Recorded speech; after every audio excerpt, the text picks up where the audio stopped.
Hey, what's up, y'all? Miller at Hunter Banks here. Today's our first day of spring here in western North Carolina, and the weather's really warming up, and it's got all of us here in the fly shop talking about smallmouth season. So I wanted to take a little bit of time and show you one of my favorite smallmouth patterns. This one's a variation of a Hayes Creek crawler, and today we're going to tie it in dirty olive. So first we're going to tie in some thread. I'm using UTC brown olive. This is 140, which is a great thread for streamers. You can be pretty aggressive wrapping it, and it's strong enough to do its job with dumbbell eyes and things like that, where you can give it a little torque. So next step, we're up by the eye of the hook. We're going to tie in our dumbbell eyes. Take our time with some nice figure 8 wraps here to lock that down in place.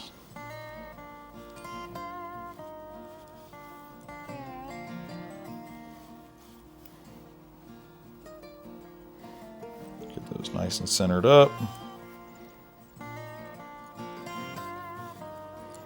Give this a nice thread job here so that it's locked down solid. I'm going to work my thread back to the bend of the hook now. Today I'm going to use just a little bit of thin resin on those eyes. I really don't like using resin on dumbbell eyes, but to save some time, because this pattern does take a little bit of time to tie, I'm just going to use some resin so that'll dry quickly. I prefer to use Loctite or Cement or a super glue that dries nice and hard. Stay away from Zap-A-Gap and other glues that oxidize so that you don't ruin your feathers and thread. Next we're going to tie in some olive marabou. This olive marabou is going to act as the antennae for this crawfish pattern, so I don't need a lot of it hanging out of the back. Just want a nice thin little puff of this marabou, about an inch or so long, hanging off the back of this hook. I'm using a size 6 streamer hook for size reference on all these materials. We'll tie that in, cut that off, and then we're going to clean it up with some thread. Stage our thread right there in front of that marabou. Next is one of my favorite parts of this fly. We're going to create some realistic eyes using some hard mono. So we want to take about 1.25 inches of hard mono. We're going to take a lighter to this on both ends to build up that nice looking realistic eye. So just take your time moving the flame on and off of this mono so that you don't drop monofilament on your hand. That burns pretty good, so we don't want to do that. Give that a light blow. We're going to finish that off with a tiny bit of UV resin and hang that down vertically while twisting it to give that a really nice round look to that eye and finish off with a beautiful pupil right in the center. Give that some light on the UV torch, and we're going to turn it around. We'll finish off the other side of our eye doing the same thing. So moving that lighter on and off of that mono, slowly but surely letting that bead up.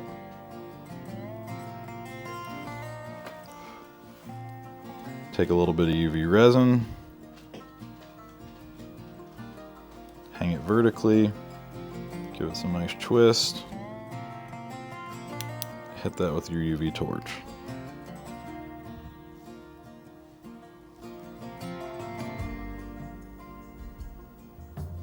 Alright, there we have it, a nice realistic set of eyes. We're going to tie that in right by the marabou. Start with one loose wrap and then one nice counter wrap around it, that figure 8 wrap, just like you do dumbbell eyes. Slowly but surely locking that eye down in place. I want these realistic eyes to be a little bit wider than the dumbbell eye that we tied in front. The reason is as I begin to work this pattern, I want to almost create a thread dam in front of these eyes so that I can start working them back over that marabou to give them the nice realistic look like crawfish and shrimp eyes have.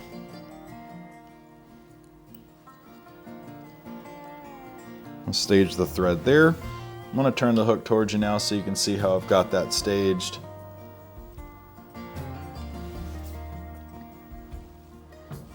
Alright, next we're going to tie in some olive Swiss straw. I want to cut about 3.5 to 4 inches of this Swiss straw off so that I have enough to work with while I'm tying this fly later when I'm doing one of the last steps. I want to have enough of this material to pull on. So I'm going to turn my fly over so that my hook point's up. I'm going to tie in my Swiss straw right under the hook point, and I want this to be set up really square on that shank so that when I pull it for my last step, it makes a really nice back to this crawfish. So it can be a little tight in there, so just take your time working that material into place, cleaning it up a little bit. All right, that's all staged now. I'm going to take some Semperfli dirty bug yarn.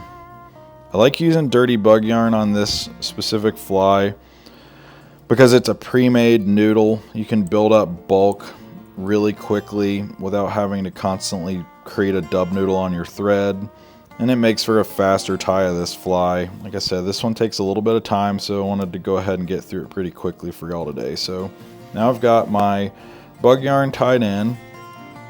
I'm going to slowly begin to wrap this forward. And my goal here is to create a nice bulky head on this crawfish. So I like to take a few wraps and just kind of build a base first. And then I'll go back over those wraps, back towards the bend of the hook. And I'll start figurating around my eyes a little bit. Don't want to pull on this mono too hard because we want it to be staged, still having those eyes hang out nice and wide. You can see though how I'm building up a nice, almost a ball of this dubbing to create a bulky head on this crawfish. Alright, that looks good. If this material wants to jump forward on you, just make a loose wrap so that you don't lose all your nice tight wraps. Lock that down with thread. Trim that off there. Alright, next I want to create my claws for this pattern. So today I'm using whiting Brama hen. This is a really nice feather. It's nice and round on the tips, so it creates a really nice crawfish claw look. So what I want to do with this is I want to pull about an inch of that tip of that feather and preen those fibers back from there. And then I'm going to take my scissors and I'm going to trim right in that gap so that I've got a nice stem to work with. Then I'm going to take that feather. I want shiny side facing towards me, and I want to tie this in right on top of my bug yarn there. My goal here is to have this material hang out underneath those eyes, because we want these hanging out on this fly like crawfish and sticking out just like a claw would. So you can see how I've staged that first one just under the eye with that feather hanging down. Don't worry about these little loose barbs hanging off that feather. Those are totally fine. Honestly, it makes for a really nice look of gills on this fly. Makes for a more realistic pattern in my opinion. We're going to do the same thing. Get about an inch of that feather, preen those fibers back, cut right in the gap there. We're going to go to the opposite side of the hook, the camera side of the hook for this. Tie that into place and we'll pull it under our eye just like that first one.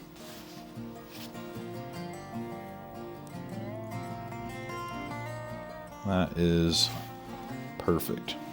So now these little fibers, we can just preen them back with our fingers, hold them in place. Watch that hook point as you're doing it.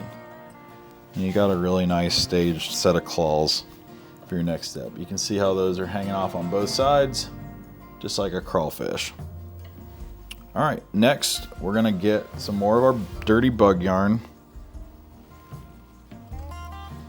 You want to pull almost like 10 to 12 inches of this stuff off the spool so that you got enough to work with. We'll tie our dirty bug yarn in right here in front of our set of claws. Stage that. Next we're going to get some silver wire.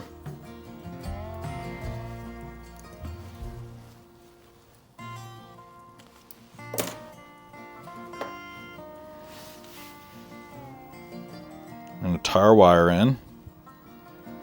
We're going to work both of those materials with the thread locked down right at where our claws are set up. We'll stage those, and now we're ready for the next step. Alright, now I'm going to take my dirty bug yarn. I'm going to wrap this dirty bug yarn all the way up to the dumbbell eyes. So I'm going to take my thread, stage it at the dumbbell eyes so it's ready to lock this material off once I get it up there.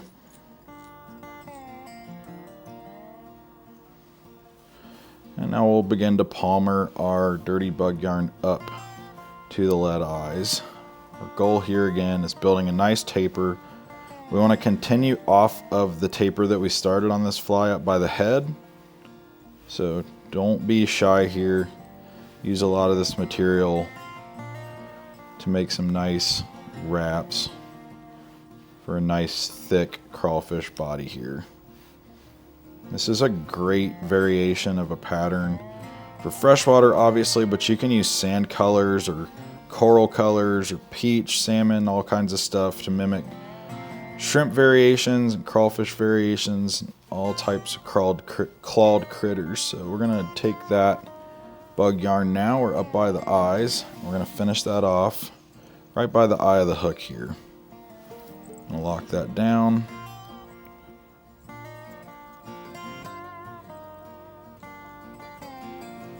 We're going to trim our bug yarn off nice and close to the shank.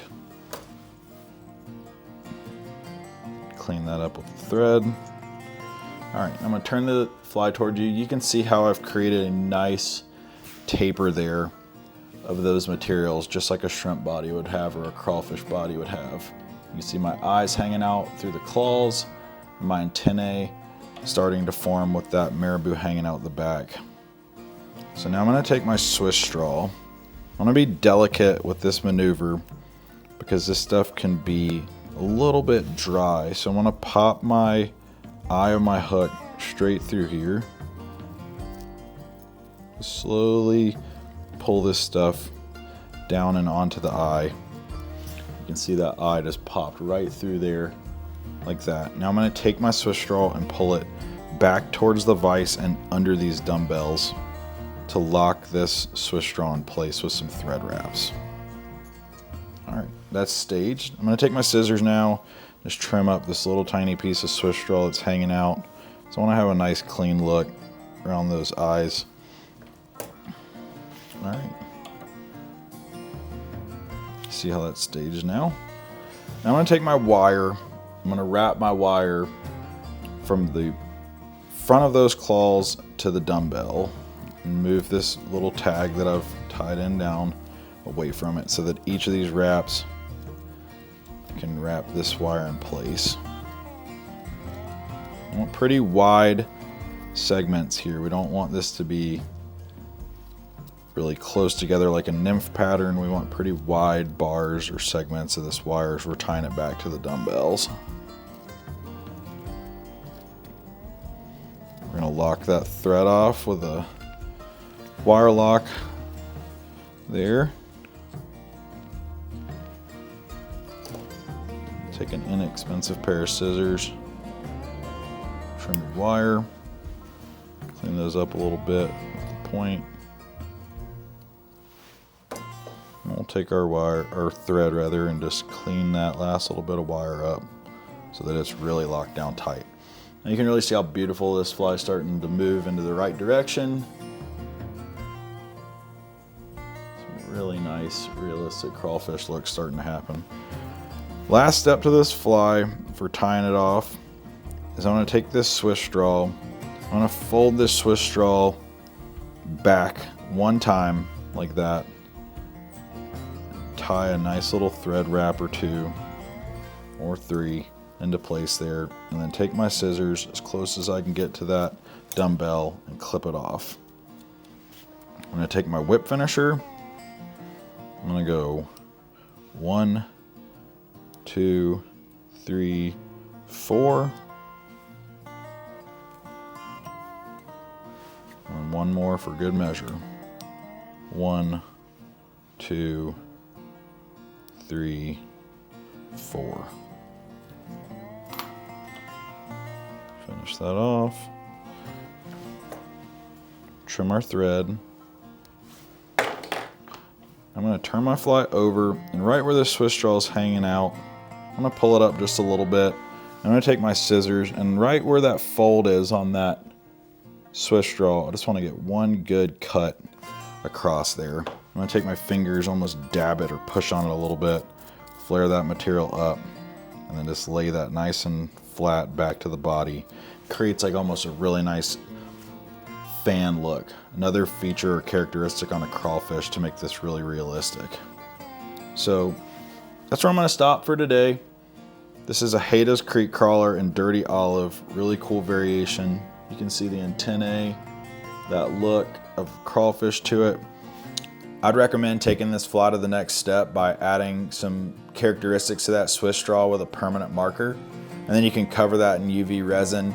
Makes for a really beautiful, realistic crawfish look. That resin especially goes a long way with longevity and durability with this pattern. This fly is designed to bump rocks and logs and all kinds of stuff and ride hook point up.